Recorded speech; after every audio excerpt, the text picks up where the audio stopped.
Maya Angelou said that she doesn't believe in modesty. She actually believes that modesty should fall off faster than a G-string. I believe that as well. I am fully in alignment with that.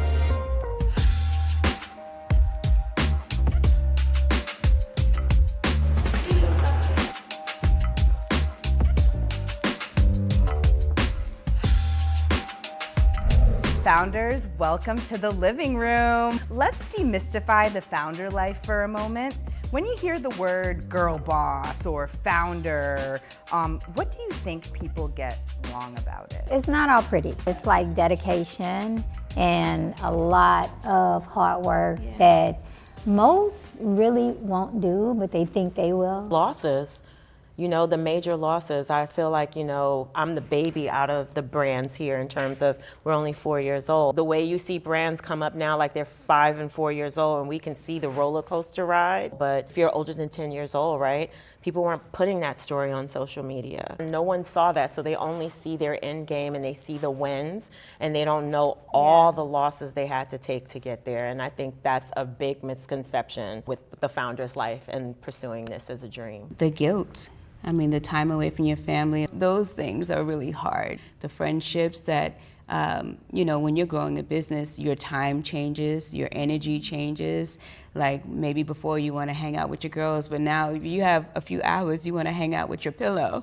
And, you know, entrepreneurship, it changes relationships because I don't think many people understand that life. It changes yourself too. You have to become resilient. You really have to want this. I want to go back to this mom guilt. So at HelloBeautiful, we're abandoning the phrase mom guilt, but I want to know how you personally define being present, both as a mother and as a founder. I honestly have to say that I have 5 kids, and I really didn't have any mom guilt so much because I became Camille Rose between the hours of 9 to 4. Other than that, I'm mom, I'm Janell. My husband also worked a lot of hours in the beginning, so I was the primary caregiver for my kids. There was no mom guilt for me because I know that I was doubling down and I was just giving my best. I used to always have these conversations with my mom about the guilt, and she was like, that's you, it's not them, because what they know is what they know. And honestly, since my children were small, you know, my daughter was a newborn and my son was 7 when I became an entrepreneur. And it's very different than what it was when we began 20 decades ago. If I wanted to sell product, I had to get in my car and drive places. I was driving 13 hours to Atlanta, driving 6 hours to Virginia, finding places to like share my artistry, driving, you know, to just build the brand. I knew that they were being taken care of and they were loved. I think more of the guilt comes from me asking myself these questions. How would they be different today if I was there? But on the flip side of that, hindsight being 20/20, I think that my children really value what they saw because they got a chance to see from the outside looking in what it means to build something. My children were with me in my basement, like scooping glitter into little pods, you know, in the first products that we sold, and now they can walk into a Sephora and see their mom's face and see a gondola. Like, I can only imagine from their perspective what that might feel like. They're proud of you. What they They're may super be proud of you, seeing. I'm sure. You know, so thank you. So as much as I feel that, I think the trade-off is what they can feel and see right now. I'm in a blended family, so there's 8 altogether, and there are 4 teenagers home. I think for me, it's really about scheduling. You can't just run haphazardly as a founder, which is how I started.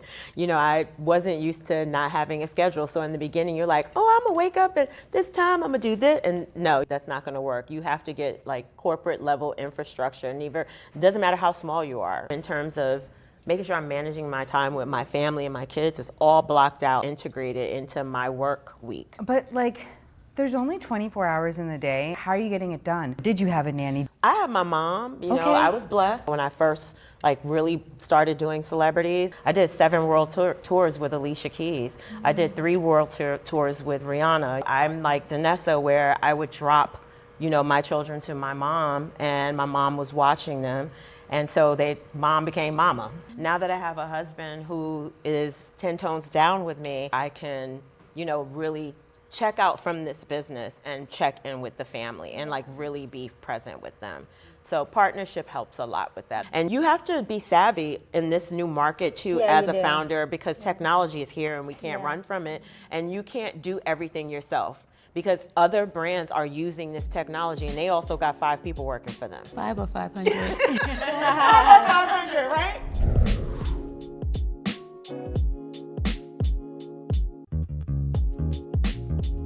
Was there ever a moment where you almost quit? Last Motherhood week. felt. For me, no, never. Because of the fact that I never put a lot of pressure on myself. I just went with the flow. I didn't compete with anyone. My vision stayed tunnel, you know, and I just enjoyed it so much. And when I needed a break, I took a break. I love that for you. That's not my story. When I hear you talking, what what I hear is that you are so healthy and so connected to who you are. Yeah.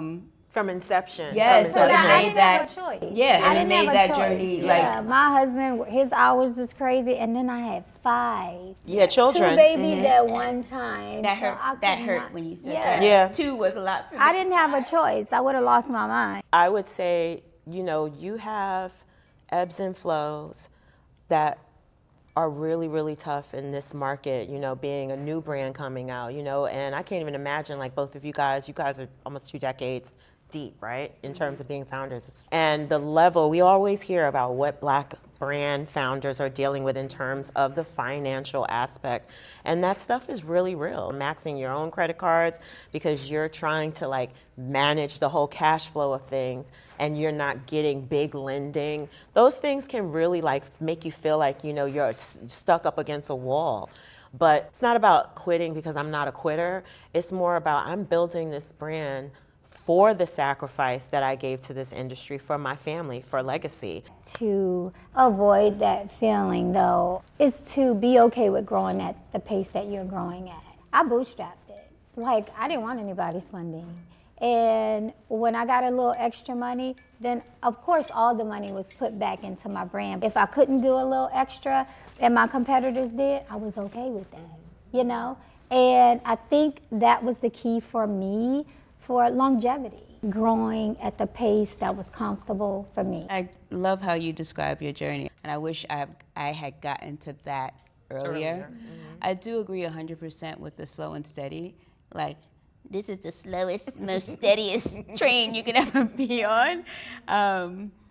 I do think it's never really about wanting to quit. It's really about how much pain can you sustain before you say uncle. Like a memory just came up to me just now because you brought up the makeup show. I remember I was at the makeup show about to go on stage to do a keynote. At the same time, my house was being at auction. So I think there was lots of moments like that along the way, hours away from losing my home. Or Yeah. This is the last $500 on this credit card. You have those highs, and then out of nowhere, something happens, most times beyond your control, and then everything spins back and you feel like you went back 5 paces.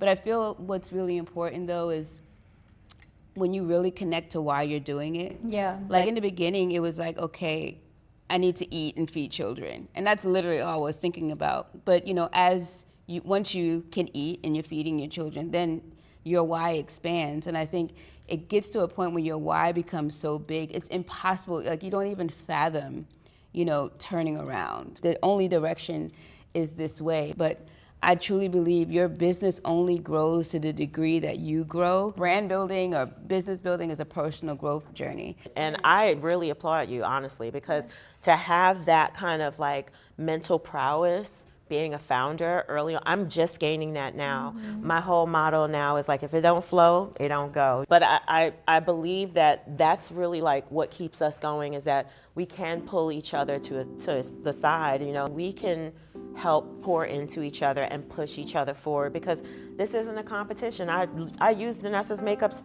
every day. It's part of my life. Her products, part of my life. We should be in that collaborative spirit as Black women founders to help each other cross that path to be legacy brands.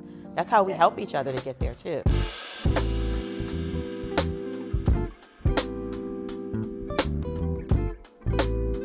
I think I lead a lot differently now, just understanding like what it means to be a parent or even just a caregiver. So I think about in my corporate life, the things that would cause me so much anxiety, like taking a day off or going to your kid's play or something like that. I basically eliminate that, especially for my leadership team. And so I'll do things like, okay, if we're going to Paris, like bring your kids. They can be in the hotel. You know, when you're done with work, you're just going to your room to be alone. Like, why not go home to your husband or be with your kids? You know, I allow for things like that because I would have loved to have taken my children all the places that I've traveled in the world. How amazing would it have been for that? I definitely think that with my brand and Camille Rose, mom hours, like everybody gets off at 4 o'clock so they can do what they have to do, you know, especially if they're moms. I love that so much. I love that too. Mom hours, I would say that with being a mother and being an entrepreneur, you know, not only just the nurturing aspect, but also the delegation. You know, like moms have to delegate. You got to get kids to school in the morning. You've got to help with homework at night. You got to cook meals. You've still got to do your job. There's so much delegations that moms have had to do just in general. And so I think you bring all of that to your founders' work. And that's why you see so many women and so many Black women so successful being founders, honestly. I think I was talking to the ladies about this earlier, that I give myself 1 hour a day to hit the gym. And if I don't hit, it's so weird, if I go 2 weeks without being in that gym, my mood comes all the way down. And I recognize that early on. Self-care for me used to be like, okay, now you have a week off, you can relax, or it was a trip, or it was a spa. But now it's a daily practice, finding ways to keep myself whole from day to day. But I make sure I have everything around me so that I can grab one or all of these things. If it's not a workout, it's reading a book, it's stillness, writing. Self-care for me now is therapy. The real big primary self-care thing for me is meditation. I'm a deep, deep meditator. I wake up in the morning and dedicate time. I'm a tree hugger. Trees. I've been hugging trees since I was 18 years old. Share more for people There's who so don't much know. energy. It's a living life force. They have a whole underwire networking system where they're connected underneath. So they're like really grounded, truly. Like if you're having a really bad day, go find a great park, look for a tree. And take your shoes off. And take your shoes off and put your feet in the grass. Feet in the grass, yeah. The intentional practice, I think, is what is the underlying thing that we all have in common. Because if you don't take care of yourself, your business is going to fail.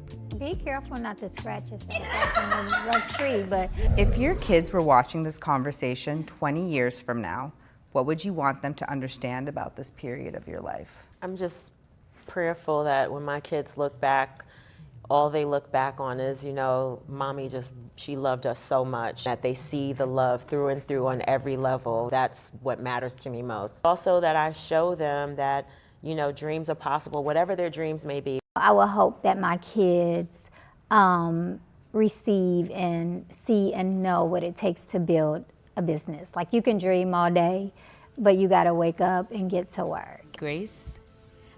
Because they would be able to see how far I stretched. I hope that they would learn how they will evolve and stretch too. And for sure, I want them to be incredibly proud. I just want to thank each of you women for being here today and being so honest and sharing your time and your wisdom with all of us. Cheers to continued success, all of your heart's desires, and just thank you for being inspirations and really just being woven into the beauty culture, and just for being women to know.